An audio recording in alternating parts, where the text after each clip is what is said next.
एक पुरानी Soviet building Doma 12 के नीचे एक बेसमेंट था।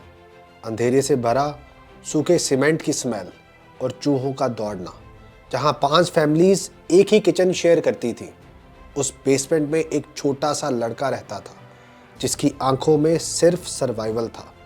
जब वो 10 साल का था, उसके सामने उसके दोस्त को गैंग ने छुरी से मार दिया और उस वक्त उसने समझा कि पावर सिर्फ उसके पास होती है जो डर पैदा करता है। Years later, जब उससे इंटरव्यू में पूछा गया, do you remember your childhood, तो उसने कहा, I learn one thing, if a fight is inevitable, strike first. वो लड़का जो लेनिनग्राड के बेसमेंट पे पल रहा था, वो आगे चलकर दुनिया का सबसे फियर्ड लीडर बना। उसका नाम है व्लादिमीर व्लादिमीरोविच पुतिन।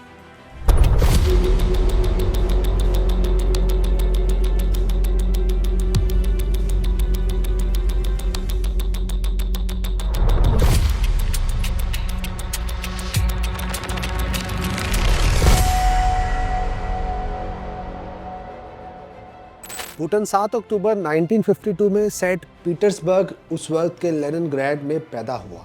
उसकी मदर मारिया एक फैक्ट्री वर्कर थी और फादर वर्ल्ड वॉर 2 में नेवी में था, जो जख्मी होने के बाद रेलवे में मजदूर बन गया। पुतिन के 2 भाई एल्बर्ट और विक्टर बचपन में ही वॉर और भूख से मर गए। पुतिन अपने दादा स्पिरिडॉन से बहुत मुतासिर था, जो लेनिन और स्टालिन दोनों के लिए शेफ का काम करता था।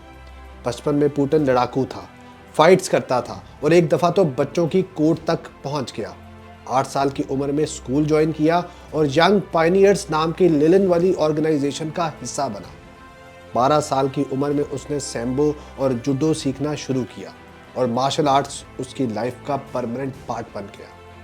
कहते हैं कि चाहे उसका कद 5 फुट 7 इंच था, लेकिन वो अपने से डबल हाइट के आदमी को नीचे गिरा देता था। 1970 में पुतिन ने लेनिनग्राड यूनिवर्सिटी ज्वाइन की और 1975 में लॉ डिग्री हासिल की। 22 साल की उम्र में वो रशिया की खुफिया एजेंसी KGB में शामिल हुआ। अगले 16 साल उसने वहाँ काम किया।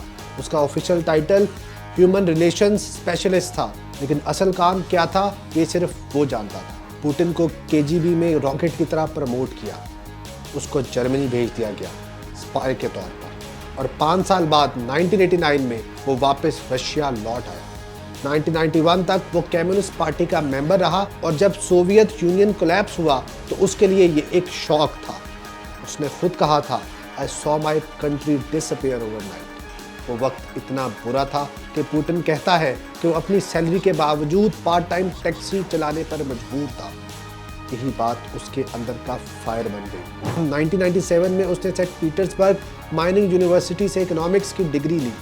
1990s में रशिया में केओस था, जहाँ ओलिगार्ड्स यानी ओवरनाइट बिलियनियर टाइकून्स, जिनके पास एक्सोटिक कार्स, प्राइवेट जेट्स और मीडिया एम्पायर्स थे, असल में ये लोग मुल्क चला रहे थे। पुतिन का पॉलिटिकल लॉन्च हुआ लेनिनग्राड के मेयर एनाटोली सोबचाक के अंडर डेप्यूटी मेयर के तौर पर, जो उसका लॉ प्रोफेसर था। जब सोबचाक इलेक्शंस हारा, पुतिन ने उसके साथ लॉयल्टी नहीं छोड़ी और यही लॉयल्टी प्रेसिडेंट बोरिस येल्सिन को पसंद आई। उसे एक लॉयल प्रोटेक्टर चाहिए था जो उसको और उसकी फैमिली को इम्यूनिटी दे। पुतिन ने वो गारंटी दी।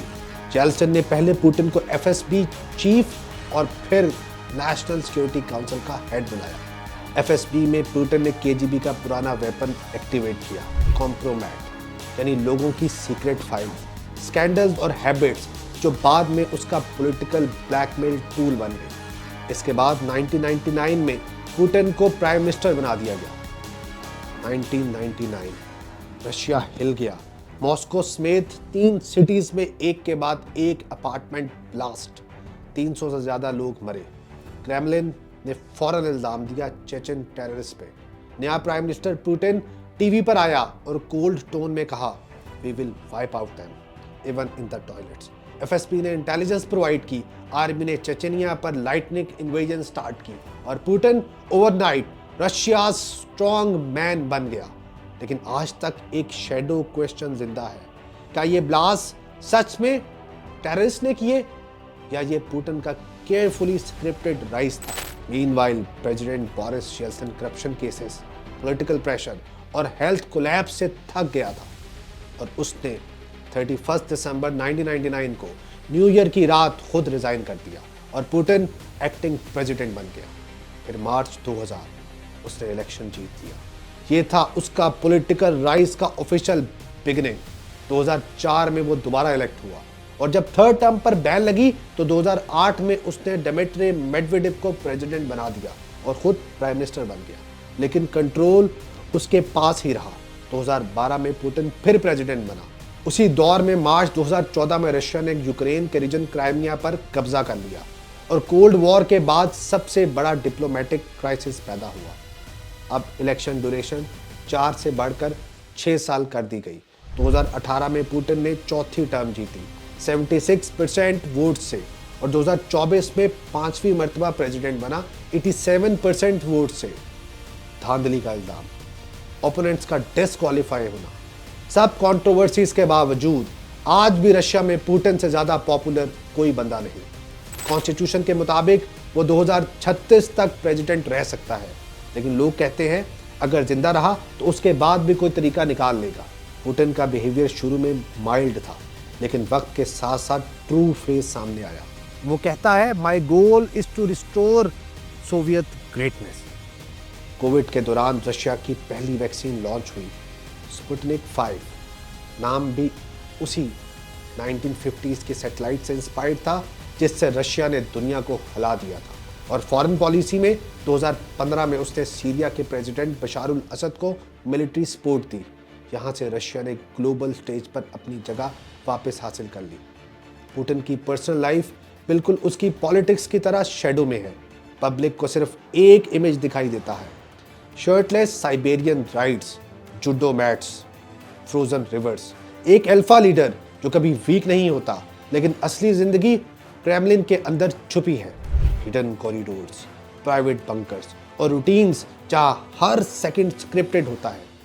पुतिन पर मल्टीपल असैसिनेशन अटेम्प्ट्स हुए, snipers, car bombs, even foreign plots, लेकिन हर अटैक के बाद उसका रिएक्शन एक ही था, नो फियर, नो एक्सप्रेशन, सिर्फ सिक्योरिटी डबल, रूट सीक्रेट और डिकॉय मोटरकेड्स। शादी 1983 में एक्स एयर होस्टेस लुडमिला से हुई। 2 बेटियां मारिया और कैटरीना, जिनके चेहरे दुनिया ने कभी कंफर्म नहीं देखे। 2013 में डाइवोर्स के बाद पुतिन एक गोस्ट जैसी प्राइवेसी में है। No scandals, no family optics, बस एक मैसेज, ये आदमी सिर्फ लीड करता है, लिव नहीं।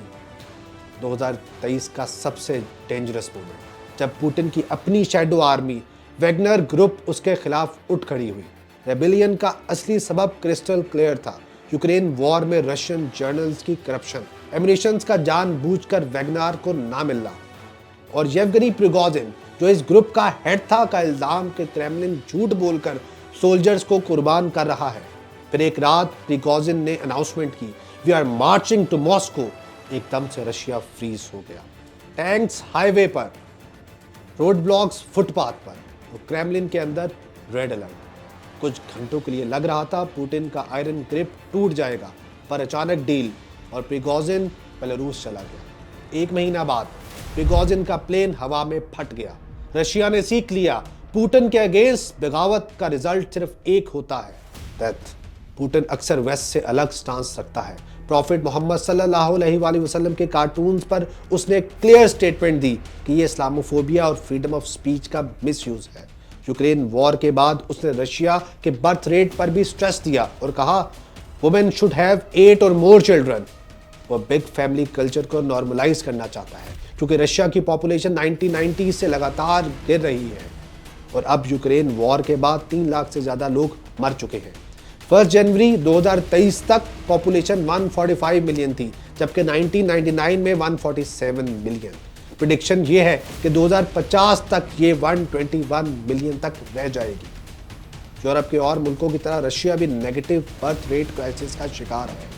मई 2022 में एक एक्स केजीबी ऑफिसर ने क्लेम किया कि पुतिन को डॉक्टर्स ने सिर्फ 3 साल का टाइम दिया है। उसके मुताबिक उसे कैंसर है और वो अपनी विजन और हेल्थ दोनों खो रहा है। रिपोर्ट्स कहती हैं कि टीवी पर जब वो बोलता है तो उसके सामने लार्ज फॉन्ट में लिखे पेजेस होते हैं और उसके ऑन्टोराज में ऑन्कोलॉजिस्ट और ईएनटी स्पेशलिस्ट रहते हैं। एक और र्यूमर था कि वो हिरन के सींग से बनाया गया लग्जरी वेलनेस बाथ लेता है, जिससे स्टेमिना और स्किन बेहतर होती है। पर 3 साल बीत गए, पुतिन अब भी जिंदा और एक्टिव है और क्रेमलिन में ताकत का सिंबल समझा जाता है। वो जब चाहता है कॉन्स्टिट्यूशन बदल देता है, अगर प्रेसिडेंसी की लिमिट आती है तो प्राइम मिनिस्टर बन जाता है, कुछ साल बाद फिर प्रेसिडेंट, और लॉ को फिर से लिख देता है। और शायद इसी वजह से इसको सोशल मीडिया यूजर्स कहते हैं द इमॉर्टल पुतिन। वो आदमी जो एक दफा खुफिया एजेंट था, अब खुद एक मिस्ट्री बन चुका है। Putin, not just a name but a life time algorithm of power.